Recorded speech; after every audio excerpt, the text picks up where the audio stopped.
கர்த்தருடைய நாமம் மகிமைப்படுவதாக. தேவன் தந்த நல்ல ஸ்லாகியத்துக்காக சர்வவல்லமையுள்ள தேவனை நான் துதிக்கிறேன், ஸ்தோத்திரிக்கிறேன். கடந்து வந்த ஒவ்வொருவரையும் கர்த்தராகிய இயேசு கிறிஸ்து நாமத்தில் உங்களை வாழ்த்தி வரவேற்கிறேன். கர்த்தர் உங்களை ஆசீர்வதிப்பாராக. அல்லேலூயா. இந்த இலங்கை தமிழர்கள் வசிக்கிறதான இந்த கேம்ப்ல உங்களை எல்லாம் பார்ப்பதிலே மிகுந்த சந்தோஷம். என்னுடைய தாய்மார், அன்பு சகோதரர்கள், சகோதரிகள், பிள்ளைகள் எல்லாரும் ஒரே குடும்பமாக இருக்கிறோம். கிறிஸ்துவுக்குள் ஒரே குடும்பமாக இருக்கிறோம். மிகுந்த சந்தோஷம். அல்லேலூயா. கர்த்தர் நல்லவர். இந்த வேளையிலே சிறிது நேரம் தியானத்திற்காக சொல்லுவோம். வாசித்த சங்கீதம் 1வது சங்கீதம் 3வது வசனத்துல விதமாக எழுதியிருக்கிறது. அவன் நீர்கால்களின் ஓரமாய் நடப்பட்டு தன் காலத்தில் தன் கனியை தந்து இலையுதிராதிருக்கிற மரத்தை போல் இருப்பான். அவன் செய்வதெல்லாம் வாய்க்கும். அல்லேலூயா. அவன் செய்வதெல்லாம் வாய்க்கும். இன்னைக்கு ஆண்டவர் உங்களோடு கூட பேசுகிற காரியம், நீங்கள் செய்கிற காரியம் எல்லாம் ஆண்டவர் வாய்க்க செய்ய போகிறார். அல்லேலூயா. இப்ப உங்களுடைய உங்களுடைய பிசினஸ் ஹோட்டல் வெறுமையா இருக்கலாம்.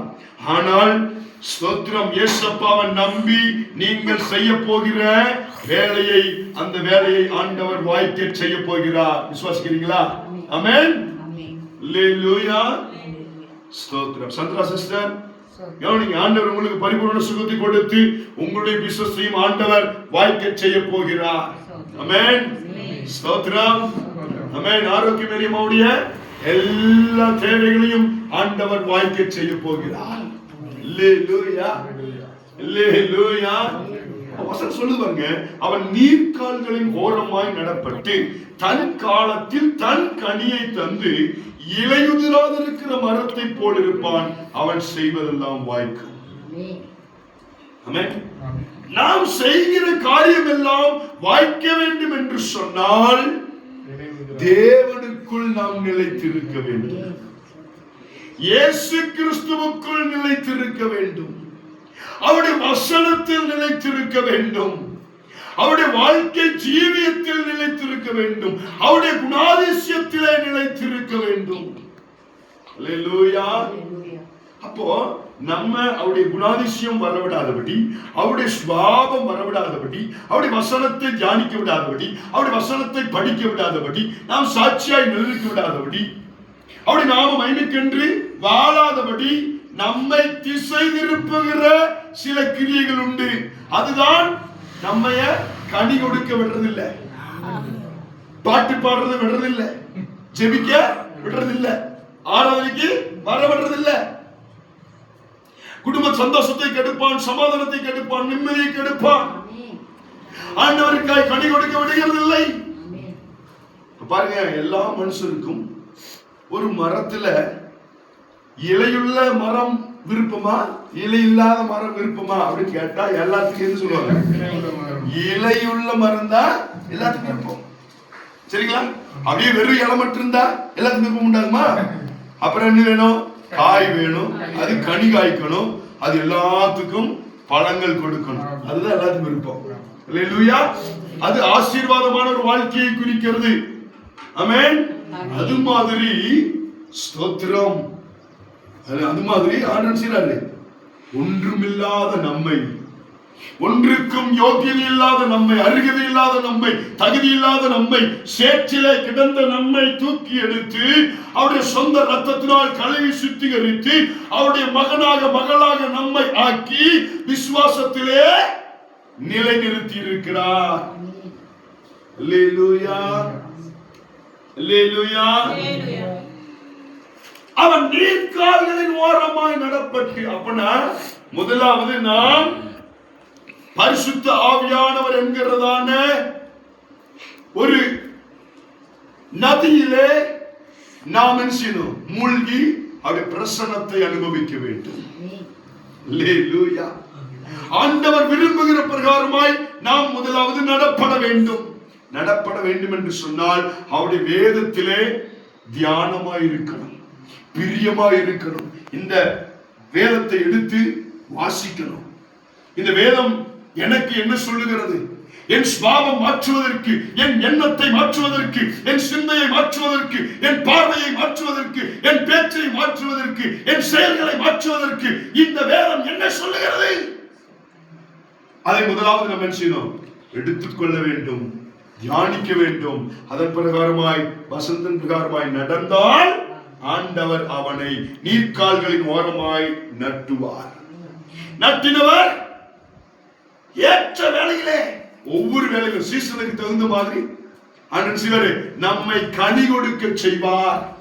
கனி கொடுத்தால் நீங்க என்ன வேலை செய்றீங்களோ, என்ன பிரயாசப்படுறீங்களோ, என்ன முயற்சி பண்றீங்களோ எல்லாவற்றையும் அவர் வாய்க்க செய்வார். அல்லேலூயா, ஆமென். பாருங்க, இதை செய்ய விடாதபடி பிசாசு 3 காரியத்தை கொண்டு வர்றான். ஒண்ணு, துன்மார்க்கருடைய ஆலோசனை. நீங்க சும்மா இருந்தாலும் யாராவது அப்படி செய்யுங்க, இப்படி செய்யுங்க, அப்படி இருங்க, அங்க போங்க, இங்க வாங்க, பிசினஸ் அப்படி செஞ்சு பாருங்க, இப்படி செஞ்சு பாருங்க, அங்க போங்க, அதை செய்யுங்க, இதை செய்யுங்க. நீங்களே கரெக்டா செஞ்சாலும் உங்களை செய்ய விடாம திசை திருப்புவாங்க. அதுதான் துன்மார்க்கருடைய ஆலோசனை. அவங்க சொல்றது இவங்க சொல்றதெல்லாம் கேட்காம நம்ம ஆண்டவருடைய சந்நிதியில் இருந்து ஜெபம் பண்ணி ஆண்டவர் என்ன சொல்றாரு, அவர் சொல்லுகிற பிரகாரம் அந்த ஆலோசனையை தான் கேட்க வேண்டும். நீங்க என்ன செய்யறாங்க? மாமா சொல்றாரு, மச்சான் சொல்றாரு, அவரு சொல்றாரு, இவரு சொல்றாரு, அவரு சொல்றாரு, எல்லாம் சொல்றவங்கள சொல்லிட்டு போயிடுவாங்க. காசு முடக்கிறது யாரு? பிசினஸ் கரெக்டா கொண்டு வர்றது யாரு? புரியுதுங்களா? சொல்றவங்க அவங்க என்ன சொல்லிட்டு அவங்க போயிட்டே இருப்பாங்க. எல்லாத்தையும் பின்னால் இருந்து பாக்குறது யாரு? இல்லையா? அப்போ சரியாய் நடக்க வேண்டும் என்று சொன்னால் தேவன் சொல்லுகிற ஆலோசனையை கேட்க வேண்டும். துன்மார்க்கர் சொல்லுகிற ஆலோசனையை கேட்க கூடாது. சரிங்களா? துன்மார்க்கருடைய ஆலோசனையில் நடவாமலும், அப்புறம் பாவிகளுடைய வழியில் நில்லாமலும். நம்ம ரட்சிக்கப்பட்டிருக்கோம், அவருடைய ரத்தத்தினால் கழுவி சுத்திகரிக்கப்பட்டிருக்கிறோம், அவருடைய மகன் மகளாயிருக்கிறோம். நம்ம யாரு? பாவிகளுடைய பேச்சுக்கு, பாவிகளுடைய வழிக்கு, பாவிகள் இருக்கிற இடத்திற்கு, பாவிகள் உட்காரும் இடத்திற்கு அவங்களோடு நாம் கலக்க கூடாது. நாம் தேவனுடைய பிள்ளை என்றால் தேவனுடைய பிள்ளைதான். பாவிகளுடைய வழிகளில் நில்லாமலும், பரியாசக்காரர் உட்காரும் இடத்தில் உட்காராமலும். சிலர் பாத்தீங்கன்னா ஒண்ணு இல்லைன்னு வச்சுக்கோங்க, ஒண்ணு இல்லைன்னா நேரம் டீ கடையில் போய் உட்காந்து அப்படியே பேசிட்டே இருப்பாங்க. டீ கடையில் உட்காந்து என்ன பண்றது கேட்டீங்களா? டீ கடையில கவனிங்க எல்லாரும். அப்ப டீ கடையில் உட்காந்து என்ன பண்றோம்? அல்லேலூயா. ஒண்ணு செய்யலனா போய் டீ கடையில் உட்காந்துக்கிறது, அவங்கள குறிச்சு பேசுறது, இவங்களை குறிச்சு பேசுறது, அவங்களை குறிச்சு பேசுறது, அப்புறம் பேப்பர் பாக்குறது, அப்படியே ஊர் நாயா, அவங்க நாயா, இவங்க நாயா, இவங்க நாயா, இப்படி பேசி பேசி பேசி அது என்னதுங்க? பரிகாசக்காரர்.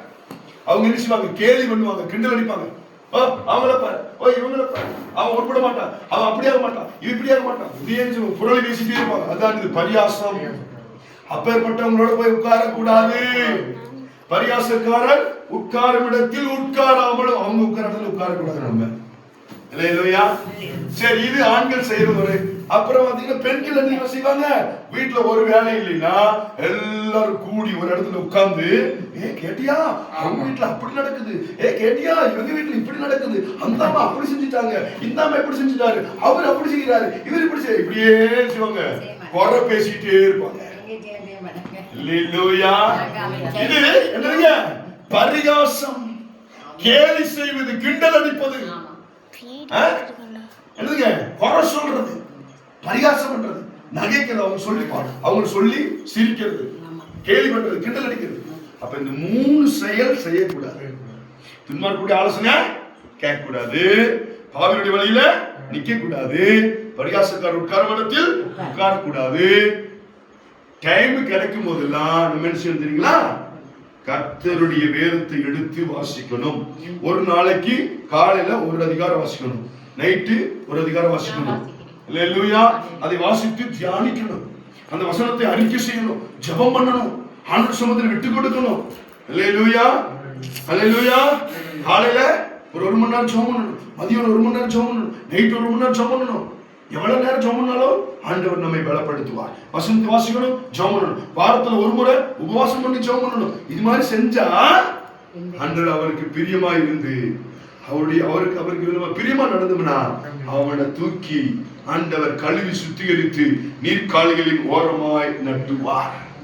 நட்டினவர் கனி தர வைப்பார். எல்லாருக்கும் சீசன் இருக்கும். சீசன் இருக்குதா இல்லையோ, ஆனா உனக்கு எப்பவுமே கனி தருகிற வாழ்க்கையை ஆண்டவர் தருவார். சிலருக்கு சீசன்ல மட்டும்தான் எல்லாம் கிடைக்கும். ஆனா சீசன் இருந்தாலும் இல்லைனாலும் ஆண்டவர் உன்னுடைய வீட்டிலே உன்னுடைய வாழ்க்கையிலே நன்மைகளையும் ஆசீர்வாதத்தையும் தர வல்லவர். அல்லேலூயா. இன்னைக்கு ஆண்டவருடைய வார்த்தையை நம்ம கேட்போம். ஆண்டவரே, கடந்து போன நாட்கள்ல நான் துன்மார்க்கருடைய ஆலோசனையை கேட்டு எவ்வளவோ இழப்புகள், எவ்வளவோ நஷ்டம், எவ்வளவோ தோல்வி, எவ்வளவோ நிந்தை, எவ்வளவோ அவமானம், எவ்வளவோ வேதனை, எவ்வளவோ சஞ்சலம், எவ்வளவோ தவிப்பு, எவ்வளவோ இழப்புகள், கஷ்டங்கள் என்னுடைய வாழ்க்கையில போனது. என் வாழ்க்கையில நான் தோற்று போன ஆண்டவரே, என் பிசினஸ்ல தோற்று போன காரணம் துன்மார்க்கருடைய ஆலோசனையை கேட்டதுனாலே. நிறைய முறை ஆண்டவர் உனக்கு வழிவாசல்களை திறக்க வல்லவராய் இருந்தார். காரணம், ஆனா அந்த வாசலால அடைக்கப்பட்டுச்சு. காரணம் என்ன? நீ பாவிகளுடைய வழியில நின்னுட்ட. அல்லேலூயா, அல்லேலூயா. நிறைய முறை பரியாசக்காரோடு சேர்ந்து நாமும் சிரிச்சிருக்கிறோம், கேலி பண்ணிருக்கிறோம், கிண்டல் அடிச்சிருக்கிறோம், நகைத்திருக்கிறோம், புரளி பேசி இருக்கிறோம், குறை சொல்லி இருக்கிறோம். அதனாலதான் எல்லா வாசலும் அடைக்கப்பட்டுச்சு. அதெல்லாம் விட்டுட்டு இன்னைக்கு ஆண்டவரே உங்களுடைய வார்த்தையை ஊழியக்கார மூலமா எங்களோட பேசியிருக்கிறீங்கப்பா. ஆண்டவரே, இனி நானு துன்மார்க்கருடைய ஆலோசனை கேட்க மாட்டேன், பாவியுடைய வழியில நிற்க மாட்டாண்டவரே, பரியாசக்கார உட்கார இடத்துல உட்கார மாட்டாண்டே. உம்மிடத்தில் நான் பிரியமா இருக்கேன். வேதத்தை வாசிக்க, தியானிக்க, ஜெபிக்க, உபவாசிக்க எனக்கு கிருபை தாரும். என்னைய நீர்க்காலில் ஓரமாய் நீர் என்னை நட்டுங்க ஆண்டவரே. நீங்க நடுங்க. நீங்க நடுவீர் என்று சொன்னால் அதற்கான எல்லா பாதுகாப்பு, ப்ரொடெக்ஷன், எல்லா தேவைகளையும் நீர் தருவீர். பாதுகாப்பு கிடைக்கும், நீர் பாய்ச்சுவாரு, உரம் போடுவாரு, எல்லாம் அவர் பார்த்துப்பார், விளைய செய்வார், ஆசீர்வாதம் கொடுப்பார், நன்மையும் கொடுப்பார். அல்லேலூயா. வேதவசனம் சொல்கிறது, அவருடைய முகத்தை நோக்கி பார்த்தவர்கள் ஒருபோது வெட்கப்பட்டு போனதில்லை. அவர் முகத்தை நோக்கி பார்த்தவர்கள் பிரகாசம் அடைந்தார்கள் என்று சொல்லி வேதம் சொல்லுகிறது. அல்லேலூயா. அப்ப இன்னைக்கு ஆண்டவர் உன்னை பார்த்து சொல்றாரு, இந்த காரியத்தை எல்லாம் விட்டுட்டீனா, துன்மார்க்கருடைய ஆலோசனை விடு, அவருடைய வழியில நிக்காத, பரியாசக்கார உட்கார இடத்துல உட்காராத. கர்த்தருடைய வேதத்துல பிரியமா இருந்து வேத வாசிச்சு ஜெபம் பண்ணி என்னுடைய சமூகத்தில் நீ அப்படி பாரு, நீ என்ன செஞ்சாலும் அதை நான் வாய்க்க செய்வேன். உன் பிசினஸை வாய்க்க செய்வேன், உன் குடும்பத்தை வாய்க்க செய்வேன், உன் பிள்ளைகளுடைய படிப்பை வாய்க்க செய்வேன், உன் தேவைகளை வாய்க்க செய்வேன், சர்வ சுகத்தை வாய்க்க செய்வேன். சொல்றாரு, வேலை இல்லையா, வேலையை கிடைக்க அவர் வாய்க்க செய்வார். அல்லேலூயா. எல்லாரும் இந்த வார்த்தை முன்பாக அடிபடிச்சு, ஆண்டவரே இந்த குறையெல்லாம் இருந்து எடுத்து கொடுப்பா, என்னை அர்ப்பணிக்கிறேன்னு சொல்லி எல்லாரும் முழங்கால் படிட்டு அர்ப்பணிப்போம். கர்த்தர் வார்த்தைகளால் நம்மை ஆசீர்வதிப்பார். ஆமென். எல்லாரும் முழங்கால் படிடுவோமா?